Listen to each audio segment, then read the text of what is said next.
Hi, I'm Phoenix Ryan, and just wanted to say before we begin, this isn't going to be a fully comprehensive list. This is just going to be a list of the games that stuck out in my memory after watching all of the showcases back to back. Also, I'm not going to be talking about any DLC, any ports, or any re release of games. So just wanted to put that out there before we begin. And yeah, with that said, let's jump straight on in. The Callisto Protocol looks like Dead Space. Funnily enough, it's made by one of the people who are behind Dead Space. Looks really good, right up my alley. Looks really gruesome, and looks like it's going to provide plenty of scares to keep me awake at night when it comes out. So we'll be streaming that one when it comes out. Really looking forward to it. Redfall looks a little bit like Left 4 Dead with vampires. It's a really neat idea if it successfully carries a good level of charm.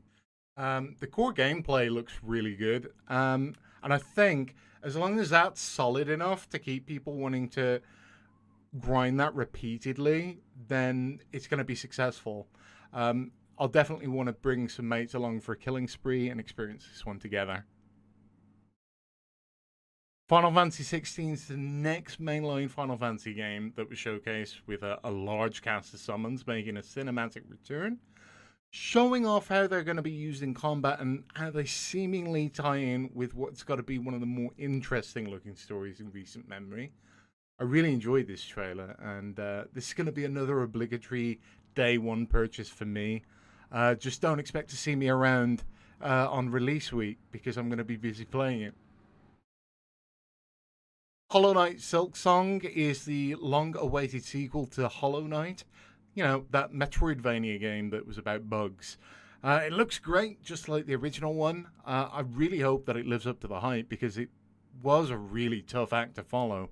Hollow Knight was great, and you know, people have been waiting for this for some time now. So yeah, I'll be keeping tabs on this one, playing it on the channel when it comes out. I hope it's just as good, if not better, than the original. Street Fighter 6, now that actually was a really interesting one, showing us some open world exploration as part of its story mode. The likelihood is that while it was going to be the main draw for people like me who want to be able to play these games without having to play competitively online, yeah, it kind of bucks the trend for any single player content that just has to be an arcade mode or time attack mode. Although those will probably feature alongside whatever this is going to be. So, yeah, I'll definitely check this out. Count me in. Resident Evil 4. Now, this is the one that changed everything about the franchise, and now it's been remade.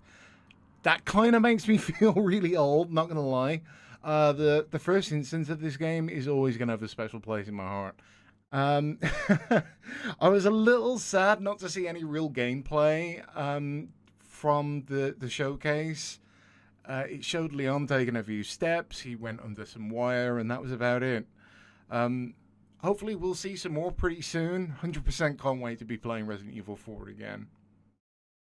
Stray looks to be a truly unique experience for a concept that's so simple. You play as a cat. You roam around a city that's full of robots and other dangerous creatures trying to escape with the help of a small flying drone. I think this one's going to be pretty special. Hats off to the cool cats and people that made this one. Starfield, it looks amazing. What can I say that hasn't already been said? This is every space nerd's dream come true. It's everything you could really want from a space exploration game. Thousands of planets to explore, not just randomly generated either, but like made by people who know how to make explorable environments.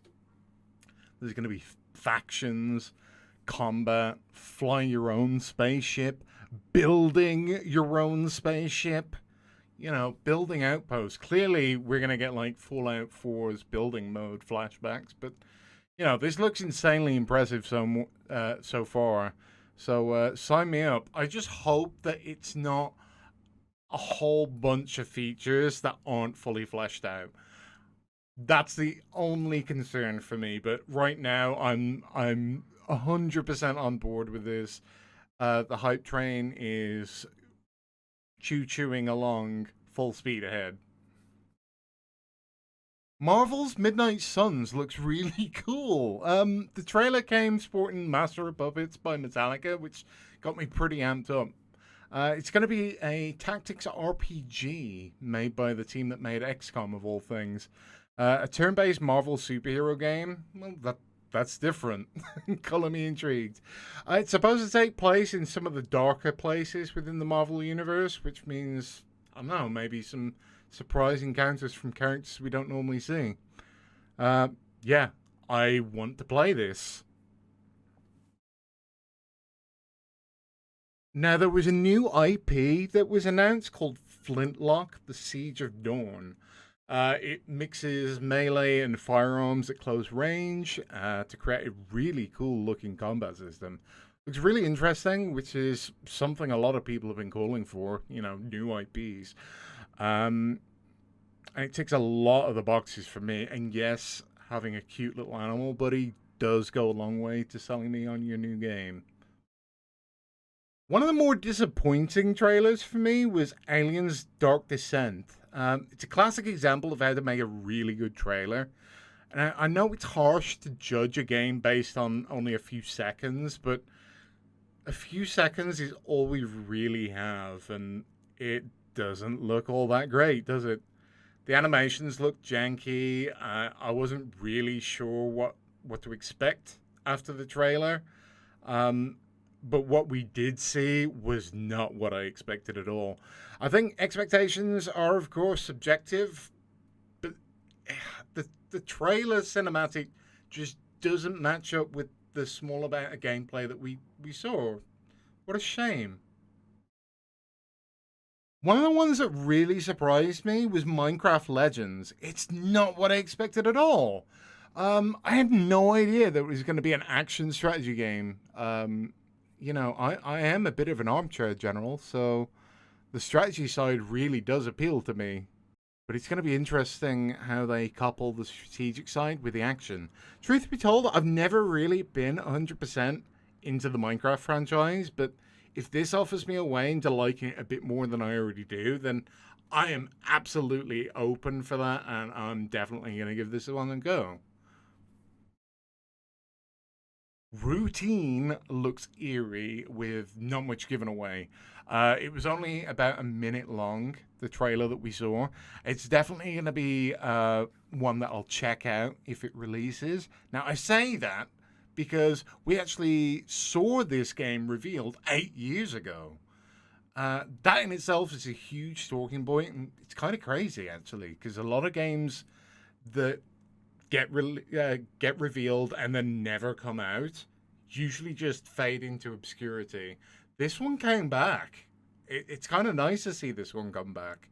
I got some Alien Isolation vibes when I watched this trailer, and yeah, just for the visuals alone, the sound design, you can tell that this is going to be really good. You can tell that it's going to be really good. This time I really hope that it comes out, because I am on board for this one. Midnight Fight Express is the new brawler that, well, anyone that knows me and how many hours that I sink into Streets of Rage are going to know where I'm going to go with this. It's an isometric city brawler with upgrades, customizations, brutal takedowns, and just using environments as weapons. And, it's very simple, but well executed. I am looking forward to this one. I can't wait.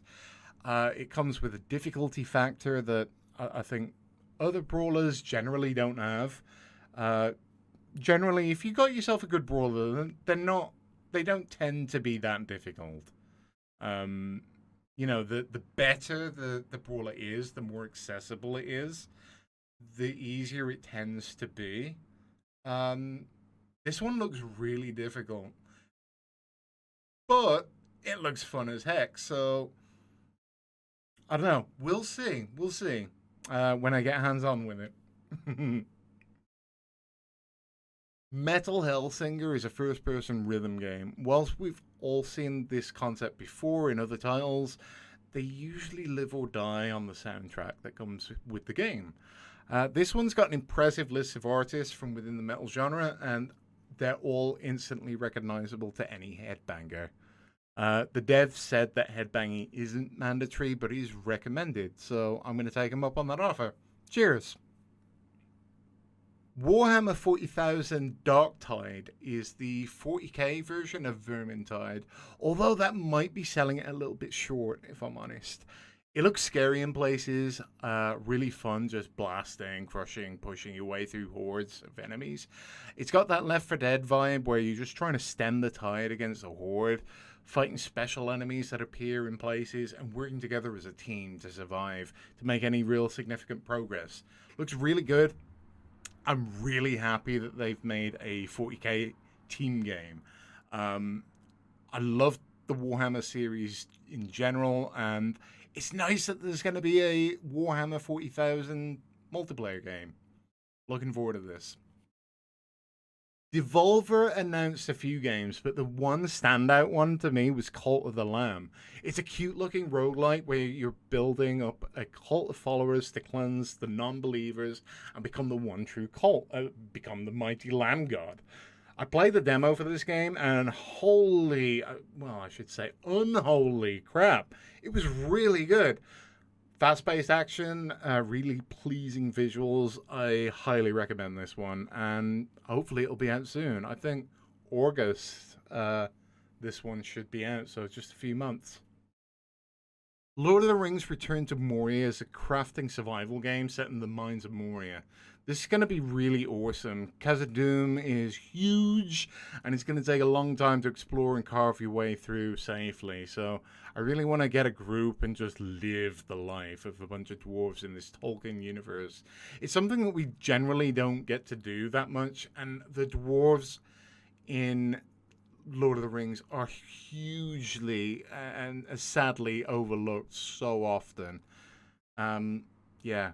Let's have a game like this. Let's have more games about the dwarves, please. Please. And those were all the games that stood out to me at the gaming showcases. Which games are you looking forward to? Which ones were a little bit disappointing? Which ones are you sad that didn't make the cut this time? Which ones did I miss off? Let me know in the comments. Thank you so much for watching. If you've enjoyed this, or if you found this helpful or interesting, then please give it a like, share, comment, all that other good stuff. All right. Thank you so much. Bye-bye. Warhammer.